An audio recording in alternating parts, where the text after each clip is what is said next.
Hello students, so we are back in our problem solving series और इस session के अंदर हम लोग क्वेश्चंस करेंगे related to conservation of momentum. ठीक है, तो क्वेश्चन करने से पहले कंजर्वेशन ऑफ मोमेंटम है क्या, उसके बारे में थोड़ी सी बातें जान लो।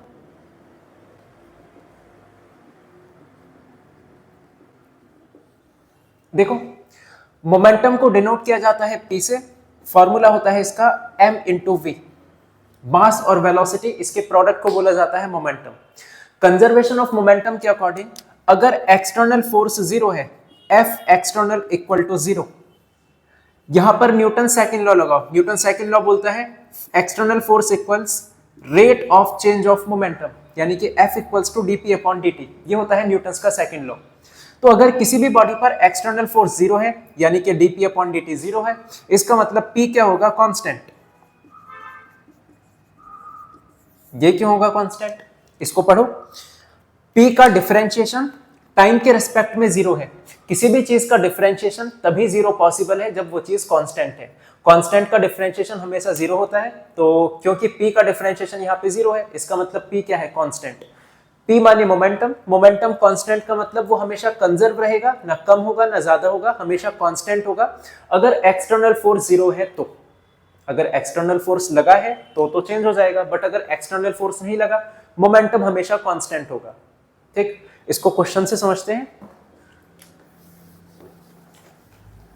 बोला गया क्वेश्चन में, a 30 gram bullet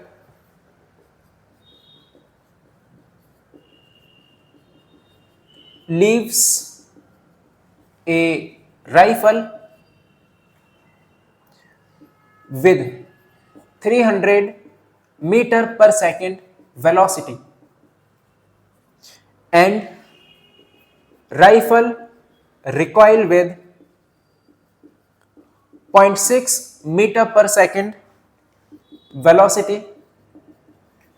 Find mass of rifle. देखो, हमारे पास एक बंदूक है,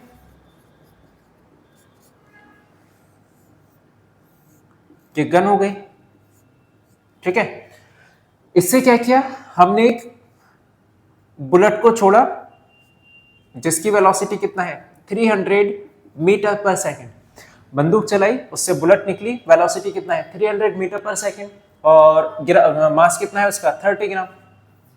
अगर ये जो राइफल है ये भी रिकॉइल हो रही है, रिकॉइल यानी ये भी पीछे आएगी। रीजन, गोली चलाई, बुलेट आगे गई, तो बुलेट भी तो, जब गोली ने बुलेट पे आगे फोर्स लगाया तो बुलेट भी तो इस गन पे पीछे फोर्स लगाएगी न्यूटन थर्ड लॉ के अकॉर्डिंग। तो ये थोड़ा सा पीछे की तरफ को बाउंस बैक हो जाएगी, जिसको बोलते हैं रिकॉइल होना। ठीक, रिकॉइल माने जैसी गोली चलाई हमने तो ये बंदूक भी थोड़ा सा पीछे हो जाएगी। पूछा गया है कि कितना स्पीड से पीछे होगी? नहीं, उसका स्पीड दे रखा है 0.6 की स्पीड से पीछे हो गई। मास हमसे पूछा है। एक बार फिर से समझो क्या क्या हुआ क्वेश्चन में। हमारे पास एक बंदूक थी, उस बंदूक के अंदर एक बुलेट है, अभी रेस्ट पर रखे हैं दोनों। हमने क्या किया? गोली चला दी। जैसी गोली चलाई तो ये बुलेट तो आगे गई, 30 ग्राम की बुलेट है, 300 मीटर पर सेकंड, इतना स्पीड से आगे गई।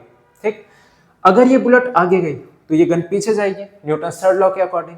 कितना स्पीड से पीछे गई? 0.6 मीटर पर सेकंड की स्पीड से। अब इस गन का हमसे मास पूछा गया है कितना होगा, तो देखो कैसे करेंगे इसको। मोमेंटम यहां पर कंजर्व रहेगा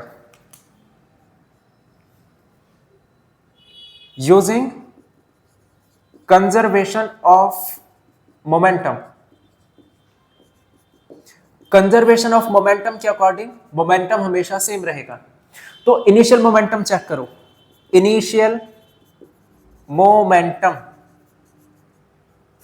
यानी कि पी आई, इनिशियल मोमेंटम कितना होगा? मास इंटू वेलोसिटी। तो मास इंटू वेलोसिटी। वेलोसिटी कितना थी स्टार्टिंग में? जीरो, तो इनिशियल मोमेंटम कितना गया? जीरो। स्टार्टिंग में तो ये बुलेट ये गन दोनों आराम से बैठे थे, ये बुलेट इसके अंदर थी, तो वेलोसिटी कितना है पूरे सिस्टम की? जीरो। वेलोसिटी जीरो, मोमेंटम कितना है? जीरो। वो तो बाद में हमने गन चलाई तब इसके पास भी कुछ वेलोसिटी आई, इसके पास भी कुछ वेलोसिटी आई, और मास तो था ही था इनके पास। तो फाइनल मोमेंटम कितना होगा? फाइनल मोमेंटम PF, मास इंटू वेलोसिटी। तो पूरे सिस्टम का मोमेंटम चेक करो, मास इंटू वेलोसिटी प्लस मास इंटू वेलोसिटी। तो मास कितना है? 30 ग्राम केजी में कर लो, इनटू वेलोसिटी कितना है 300 प्लस मास नहीं पता हमें, वेलोसिटी कितना है 0.6। यह चुका इनिशियल मोमेंटम जो कि है 0, यह चुका फाइनल मोमेंटम इतना बड़ा। हम लोगों को m की वैल्यू चाहिए, कंजर्वेशन ऑफ मोमेंटम के according initial momentum final momentum के इक्वल होगा, इन दोनों को इक्वल कर दोगे, P I equal to P F, P I है 0, पी एफ की वैल्यू सॉल्व कर लो यहां से, 1 0 से 1 0 कैंसिल, 2 0 से 2 0 cancel, 3 3 is 9 plus 0.6 m, m हम लोगों को चाहिए, सॉल्व कर लो, आंसर आ जाएगा 0.6 m equal to -9, m equals to -9 upon 0.6, point हटाया 0 बढ़ा, 3 2 6, 3 3 9, 0 15 kg। ठीक है, अच्छा एक बात का ध्यान रखना, ये वेलोसिटी बैकवर्ड डायरेक्शन में है, वेलोसिटी वेक्टर क्वांटिटी है, तो यहां पर एक माइनस साइन आएगा। ठीक, तो ये जो लिया जाएगा ना 0.6, ये नेगेटिव का लिया जाएगा, क्योंकि ये वेलोसिटी 300 आगे है और ये वेलोसिटी 0.6 पीछे है, अपोजिट डायरेक्शन है, तो या तो इसको प्लस लो इसको माइनस, या उल्टा भी कर सकते हो, इसको प्लस लो इसको माइनस। ठीक है, तो 0.6 इसको माइनस लेना, तो यहां पर माइनस होगा, ये प्लस आ जाएगा, मास आ गया हमारे पास 15 केजी। समझ आया क्वेश्चन ये? एक और करते हैं इसी के जैसा क्वेश्चन, इसको नोट करो।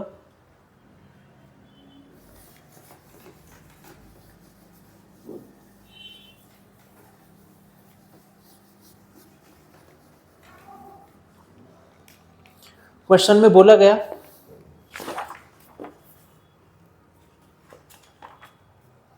a 30 kg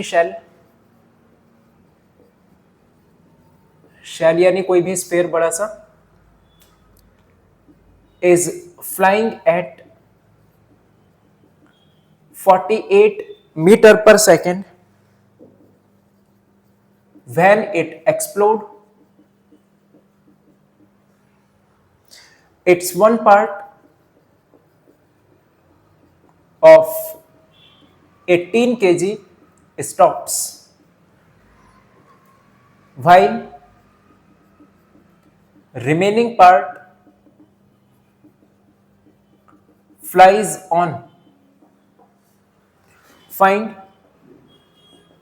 velocity of later. देखो एक शैल है हमारे पास, शैल यानी एक बॉम्ब मान सकते हो छोटा सा, एक 30 केजी का हमारे पास बॉम्ब है, ये उड़ता हुआ जा रहा था 48 मीटर पर सेकंड की स्पीड से। ठीक है, रास्ते में आकर ये फट गया दो हिस्सों में, पहला पार्ट 18 केजी का तो वहीं रुक गया, बाकी जो दूसरा पार्ट है वो उसी वेलोसिटी से चलता गया। अब हमें बताना है कि जो बचा हुआ पार्ट है उसकी वेलोसिटी कितना होगी। सेम कंजर्वेशन ऑफ मोमेंटम, पहले इनिशियल मोमेंटम निकालो, तो स्टार्टिंग में मास कितना है 30, वेलोसिटी कितना है 48, आगे इनिशियल मोमेंटम, बाद में चेक करो ये चलता गया यहां पर आकर फूट गया दो हिस्सों में, एक है 18 केजी का, 30 केजी में से एक पार्ट है 18 केजी का, तो दूसरा पार्ट कितने केजी का होगा 12 केजी, 30 माइनस 18। मान लिया 12 केजी की वेलोसिटी v है जिस भी डायरेक्शन में होगी, और 18 केजी वाला पार्ट स्टॉप हो गया, तो इसकी वेलोसिटी कितना है 0। बॉम्ब के फूटने के बाद का मोमेंटम pf, फूटने के बाद तो दो पार्ट हो गए, तो इसका मोमेंटम फाइंड कर लो प्लस इसका मोमेंटम फाइंड कर लो, फूटने के बाद का मोमेंटम आ जाएगा, तो इस वाले पार्ट का मोमेंटम तो 0 है, 18 into 0 mass into velocity plus 12 into v mass into velocity, या कि हमारा बाद का मोमेंटम। कंजर्वेशन ऑफ मोमेंटम के according initial momentum equal to final momentum, initial कितना है 30 इंटू 48, फाइनल कितना है, ये तो 18 इंटू 0 0 हो गया, बचेगा कितना 12v, v हमें चाहिए, कैलकुलेट करोगे 12 4 जा 48, 4 3 जा 12, 120 मीटर पर सेकेंड, यह चुका तुम्हारा आंसर। नोट करो इसको। Next question,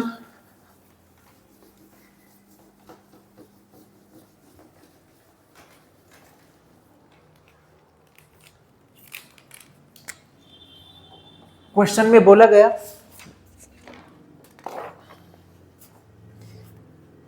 a body of mass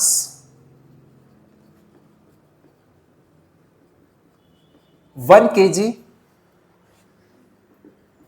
initially at rest, ये काफी इंपॉर्टेंट क्वेश्चन है ये वाला, ध्यान से समझना। Explode into 3 parts of mass in ratio 1:2:1:1:3। ठीक है, 2 pieces of equal mass fly off perpendicular to each other with 30 meter per second each. Find velocity of heavier part. देखो ध्यान से समझना इसको, काफी अच्छा क्वेश्चन है। बोला गया एक मास है 1 kg का, स्टार्टिंग में रेस्ट पर है। ठीक, ये बना दिया हमने मास 1 kg का, और ये अभी एकदम आराम से बैठा हुआ है, रेस्ट पर है। तो सबसे पहले तो इसका initial momentum mass into velocity 0 आ जाएगा, सिंपल, स्टार्टिंग में रेस्ट पर है। अब ये रखा रखा फूट गया, कितने पार्ट्स में? 3 पार्ट में। उसने आगे दे रखा है 3 पार्ट में फूटा वो, और उनके मास का रेशो कितना है? 1:1:3, यानी 2 पार्ट का मास सेम होगा, तीसरे पार्ट का मास इन दोनों से 3 टाइम्स ज्यादा होगा। वो भी देखते हैं कितना होगा।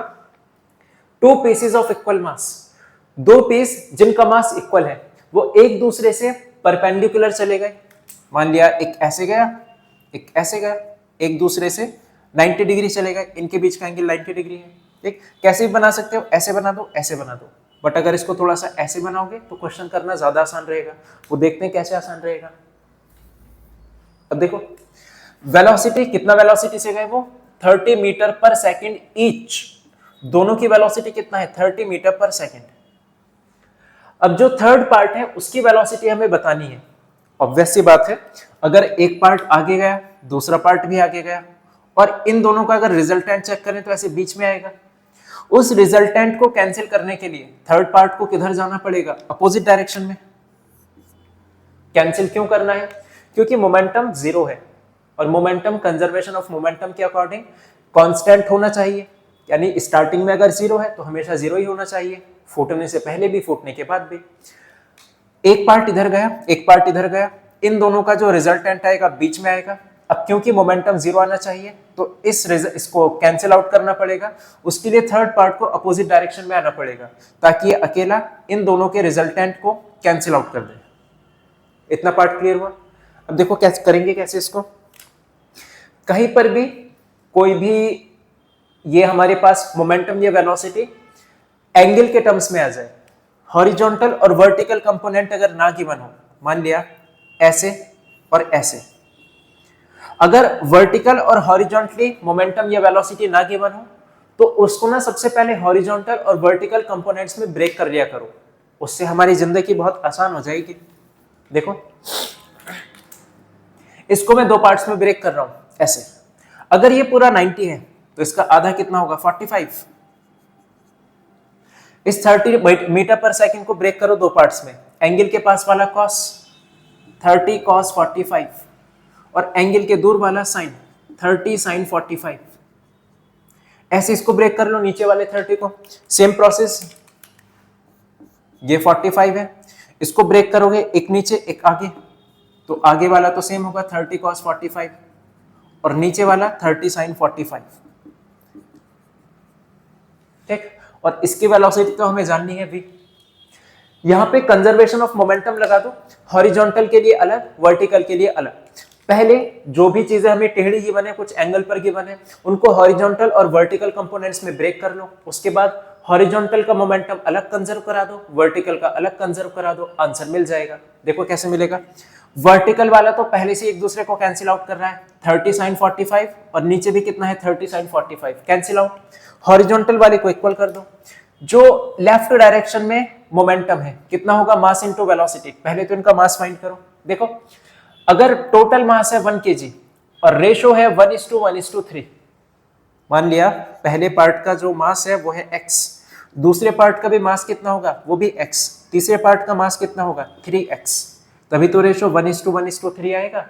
और तीनों पार्ट को अगर हम ऐड कर लें x प्लस 3x, तो टोटल मास कितना है 1 kg। तो यहां से तुम्हें x की वैल्यू मिल जाएगी 1/345 5 kg। और अगर x की वैल्यू मिल चुकी तो m1 m2 m3 भी मिल जाएगा। m1 कितना हो जाएगा 1/5, m2 1/5, m3 3/5। तो इसका जो मास है वो है 3/5 kg, और बाकी इन दोनों का जो मास है वो है 1/5 kg।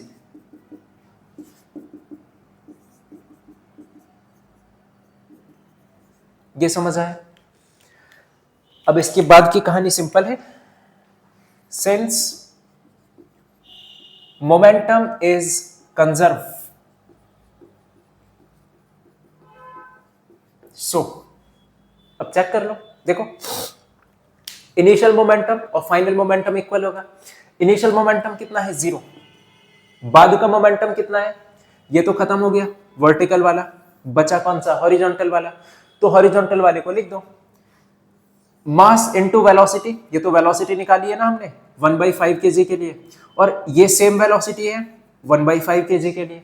तो mass into velocity plus mass into velocity, यानी कि 1/5 cos 45 plus 1/5 cos 45। Mass into velocity, mass कितना है 3/5, वेलोसिटी कितना है v, पीछे की तरफ है तो माइनस का v लेंगे, अपोजिट डायरेक्शन है ना, ये दोनों वेलोसिटी आगे, ये वेलोसिटी पीछे, तो इसका साइन क्या लेंगे निगेटिव में, लिख दिया निगेटिव में। अब ये पूरा हो गया बाद का मोमेंटम, ये हो गया स्टार्टिंग का मोमेंटम। बाद का momentum equal initial momentum, conservation of momentum के अकॉर्डिंग। इसको सॉल्व करोगे, वेलोसिटी फाइंड करनी थी, वेलोसिटी आ जाएगी। देखो 1/5 तो मुझे कॉमन दिख रहा है सब में से, cos 45 बचा, cos 45 बचा और 3v बचा, क्योंकि 5 तो कॉमन ले लिया। cos 45 1/√2, cos 45 1/√2 माइनस 3v, ठीक। 5 को इधर ले जाओ 0 हो जाएगा, जो बचा उसको लिख दो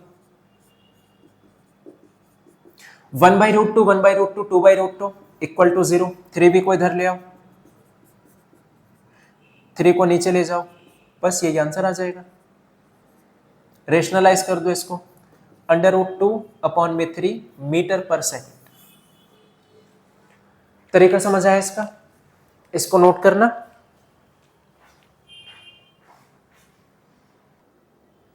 एक सेकेंड, यहां पर 30 रह चुका। देखो मास इनटू वेलोसिटी, मास था 1/5, वेलोसिटी है 30 cos 45, तो इसको करेक्ट कर लेना, यहां 30 यहां 30, तो फिर ये 30 हो जाएगा, ये 30, ये 60 हो जाएगा, ये 60 और ये हो जाएगा 20 अपॉन में √2, और ये बन जाएगा 10√2। अब नोट करो इसको, नोट हुआ। Next question,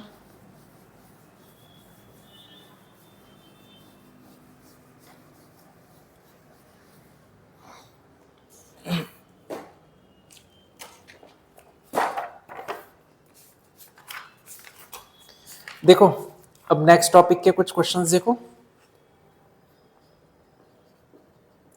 equilibrium of force, इसके रिलेटेड क्वेश्चन। फर्स्ट क्वेश्चन, कुछ हम लोगों को इस टाइप से फिगर गिवन है,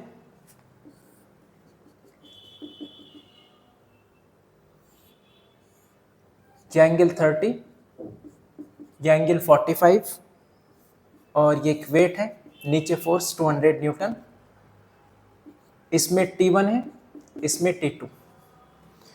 फाइंड T1 एंड T2।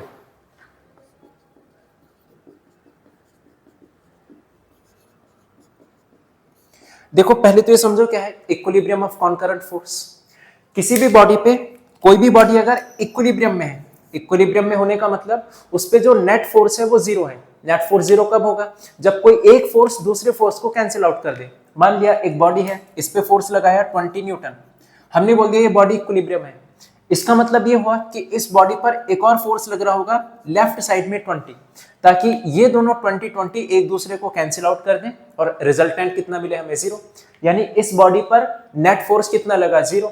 ऐसे ही बॉडी को बोला जाता है कि वो बॉडी इक्विलिब्रियम में है जहां पर नेट फोर्स 0 हो। ठीक है, ऐसे इस पर ऊपर फोर्स लगा दो 10 न्यूटन, नीचे लगा दो 10 न्यूटन, अभी भी इक्विलिब्रियम में है। इधर लगा दो 20 न्यूटन, अपोजिट डायरेक्शन में लगा दो 20 न्यूटन, अभी भी इक्विलिब्रियम में है। ठीक, अब इसी के बेस पर कुछ फोर्सेस फाइंड करने के लिए बोले जाएंगे। जैसे हम लोग को ये गिवन है, एक रस्सी है उसमें टेंशन है T1, एक और रस्सी है उसमें टेंशन है T2। इनसे हमने एक बांध रखा है एक मास जिसका वेट नीचे की डायरेक्शन में गिवन है 20 न्यूटन। तो इसका देखो डायग्राम कैसे बनेगा। कोई भी फोर्स अगर कुछ एंगल पर गिवन है तो उसको हॉरिजॉन्टल और वर्टिकल कंपोनेंट्स में ब्रेक कर लिया करो, उससे कहानी बहुत आसान हो जाती है।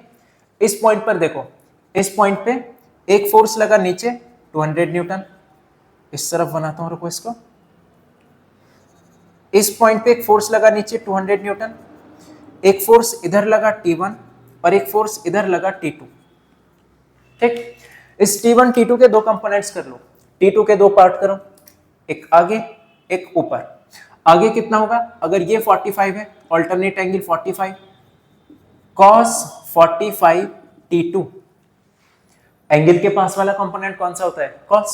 तो T2 का कंपोनेंट किया, एंगल के पास है T2 cos 45, ये वाला कितना हो जाएगा T2 sin 45।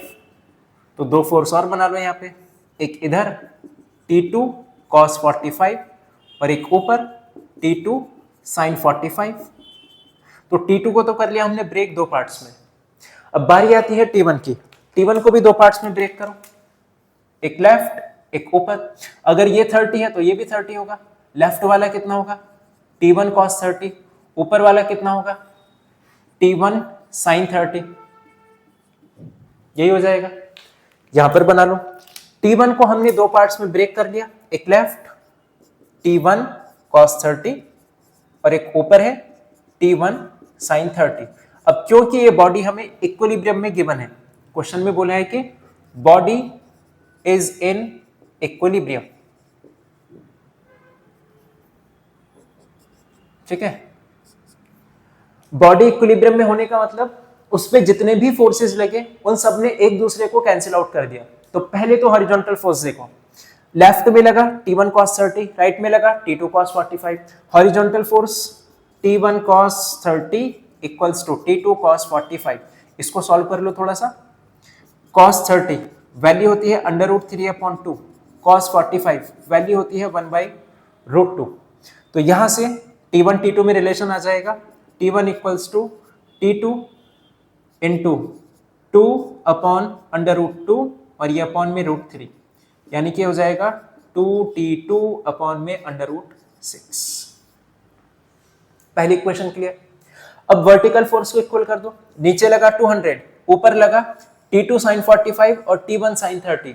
तो T2 sin 45 plus T1 sin 30, upward force equal to downward force यानी कि 200। अपवर्ड फोर्स है T1 sin 30 plus T2 sin 45 और डाउनवर्ड फोर्स है 200। इसको सॉल्व कर दो, T1 sin 30 की वैल्यू हाफ, T2 sin 45 की वैल्यू 1/√2। अब इन दोनों इक्वेशन को सॉल्व कर दो, T1 और T2 आ जाएगा।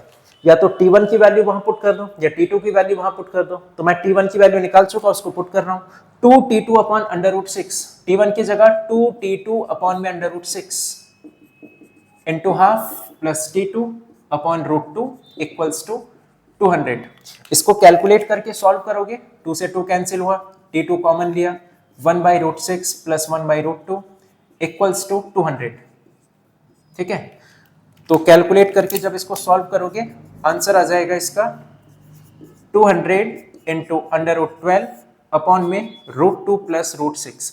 अब √2 √6 की वैल्यू डाल देना, पॉइंटों में जो इसका आंसर आएगा वो आ जाएगा 179.3 और T1 जो आएगा वो आएगा 146.3 न्यूटन। बस वैल्यू पुट करके कैलकुलेट कर लेना। ठीक है, फिलहाल कॉन्सेप्ट समझ आया इसका, इसको नोट करना और क्वेश्चन देखते हैं फिर इसके।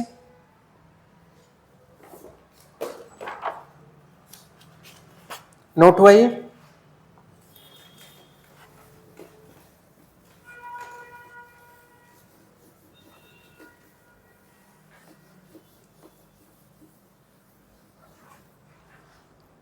नेक्स्ट क्वेश्चन,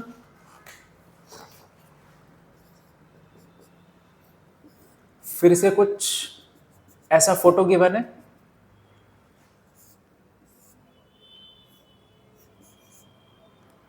फोर kg, ये है T1, ये है T2, ये है 60। ये थोड़ा सिंपल क्वेश्चन है। फाइंड T1 एंड T2 और बॉडी इक्विलिब्रियम में है।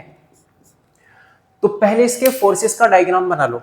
सबसे पहले एक फोर्स दिखा नीचे, 4 kg है, वेट कितना होगा m इंटू जी, मास कितना है 4, जी कितना है 10, तो नीचे को फोर्स लगा 40 न्यूटन, इसका मास है 4 kg, तो वेट कितना होगा mg से 4 इंटू 10 40 लिख दिया हम लोगों ने। एक फोर्स इधर लगा लेफ्ट में T2, ये लिख दिया। एक फोर्स T1 लगा, अब ये टेढ़ा फोर्स है, इसको हॉरिजॉन्टल और वर्टिकल कंपोनेंट में ब्रेक कर लो, इसको पकड़ो, ऐसे दो पार्ट्स में ब्रेक कर लो, एक आगे और एक ऊपर। अगर ये 60 है तो ये 60 होगा, एंगल के पास वाला cos T1 cos 60, एंगल के दूर वाला sin T1 sin 60। तो एक फोर्स ऊपर है T1 sin 60 और एक फोर्स राइट में है T1 cos 60। अब simple, horizontal component equal to vertical component, sorry ये लेफ्ट वाला इक्वल टू राइट वाला और ऊपर वाला इक्वल्स टू नीचे वाला। तो पहले हॉरिजॉन्टल कंपोनेंट ले लो। लेफ्ट फोर्स कितना है T2, राइट फोर्स कितना है T1 cos 60। cos 60 की वैल्यू कितना होती है हाफ, तो T1 T2 में रिलेशन आ गया, इक्वेशन नंबर 1। अब वर्टिकल कंपोनेंट ले लो, नीचे कितना फोर्स लगा 40, ऊपर कितना फोर्स लगा T1 sin 60, sin 60 की वैल्यू √3/2, तो T1 कितना जाएगा यहां से 80/√3। अगर T1 आ चुका तो T1 को इक्वेशन फर्स्ट में पुट कर दो, T2 आ जाएगा, T1 इंटू 1/2, तो T1 इंटू 1/2, ये आ चुका हमारे पास T2। कहां से आया, फ्रॉम इक्वेशन फर्स्ट, 2 से कैंसिल करो 80 को, 40 टाइम्स 40/√3, यह आ चुका हमारे पास T2, इतने न्यूटन। बात समझ आई, इसको नोट करना। एक लास्ट क्वेश्चन इसके बेस पर,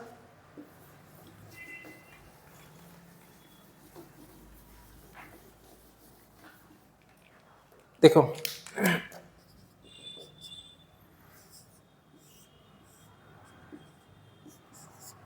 एक ये पुली के बने हमें,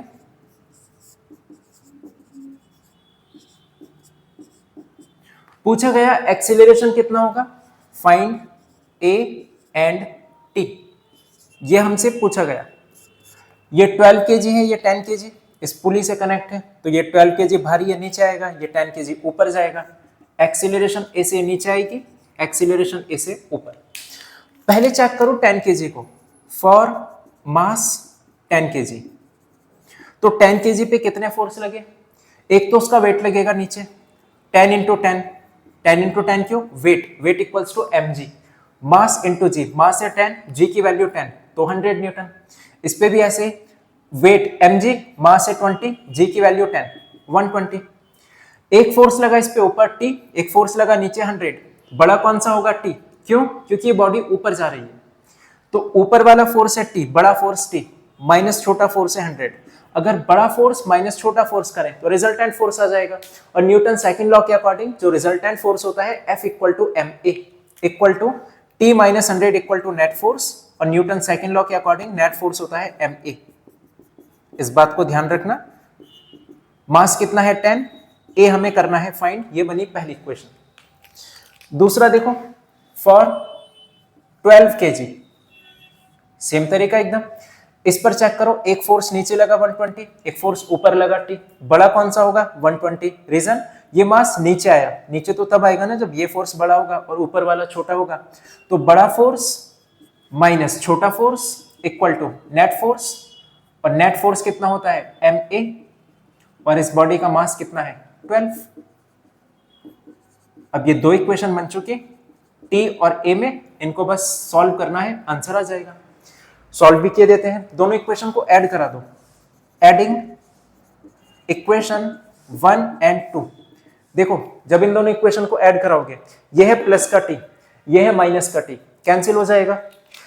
माइनस का 100 प्लस का 120, तो प्लस 120 माइनस 100 कितना बचेगा 20।